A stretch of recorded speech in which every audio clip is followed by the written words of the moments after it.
నాగమల్లేశ్వరి గారు, ఏంటి పవన్ కళ్యాణ్లో ఇంత మార్పు? 2వ తేదీన తెలంగాణలో మనం అదేదో సినిమా చూసామండి, చంద్రముఖి సినిమా.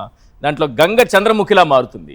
ఈయన 2వ తారీఖున తెలంగాణలో చంద్రముఖిలా ఉండి 3వ తారీఖు ఏపీకి రాగానే గంగలా మారిపోయారు.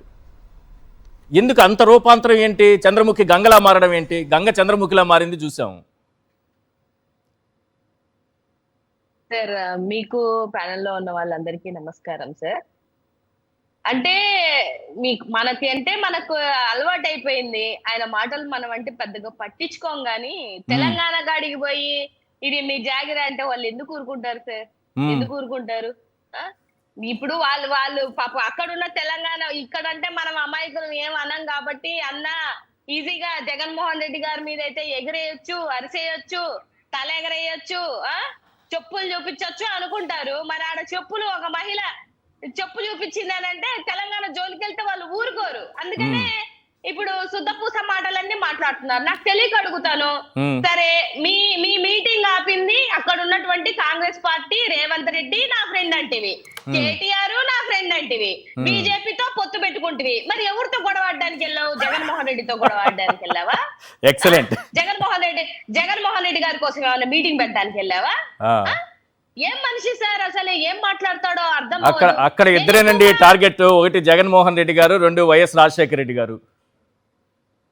రేవంత్ రెడ్డి గారు ఫ్రెండే, కేటీఆర్ గారు ఫ్రెండే, బీజేపీ మన ఒరిజినల్ ఫ్రెండే, కాంగ్రెస్ ప్రభుత్వం ఫ్రెండే. కాదు సార్, రంగా గారికి టీ ఇచ్చేది ఈయనే, గద్దర్ గారికి బండి కొని ఇచ్చేది ఈయనే.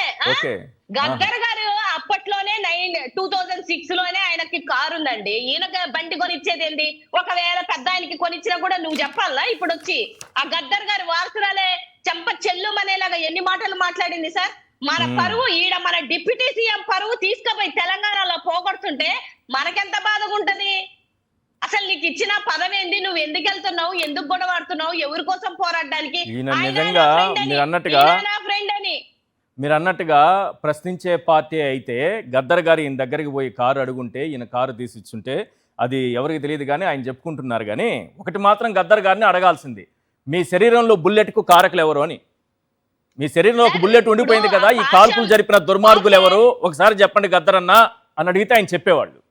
గద్దర్ తో పాటు ట్రావెల్ చేసినటువంటి పాషం యాదగిరి గారు చెప్పారు. ఆయన ఇంటర్వ్యూలో ఏం చెప్పాడంటే, అసలు ఈ చెగోవీరా ఎందుకు వచ్చిందో స్టోరీ కూడా చెప్పాడు ఆయన.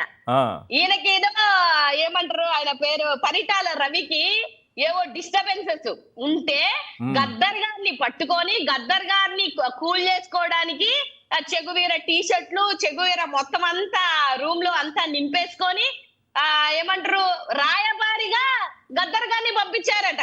కాదు, నాకున్న డౌట్ అడుగుతాను నేను, వెంకటరెడ్డి గారితో కూడా ఈ పాయింట్ మాట్లాడతాను. అసలు ఆయనకి గుండు కొట్టారు అన్న విషయాన్ని టీడీపీ అనేది ఆయన ట్రోల్ చేయడానికి ఉపయోగించుకున్నటువంటి ఆయుధం అని అంటారు. మరి ఇది నిజంగానే జరిగింది అయితే? టీడీపీనే కదా ఆయన గుండు కొట్టారని ప్రచారం చేసింది గతంలో. అవును అవును, లోకేష్ బాబు గారే ఒక మీటింగ్ లో అన్నారు. లోకేష్ బాబు గారు అన్నారు ఆ మాట, గుండు కొట్టించుకున్నారన్న మాట. మన వైఎస్ఆర్సీపీ వాళ్ళు గాని మన కార్యకర్తలు గాని ఎవ్వరు ఆ మాట అనలేదు.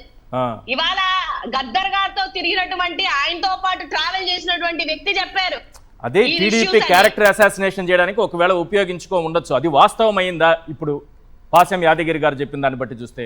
మరి వాస్తవమే కదా సార్. 6 బుల్లెట్లు దిగాయినైనా ఇప్పుడు ఎవరు పంచన చేరున్నావు నువ్వు? ఎవరు ఏ పార్టీలో ఉన్నావో, ఏ ముఖ్యమంత్రి ఉన్నారో ఆయన దిగించాడు 6 బుల్లెట్లు అని చెప్పేసి ఆయన చెప్పారు చాలా క్లియర్ గా.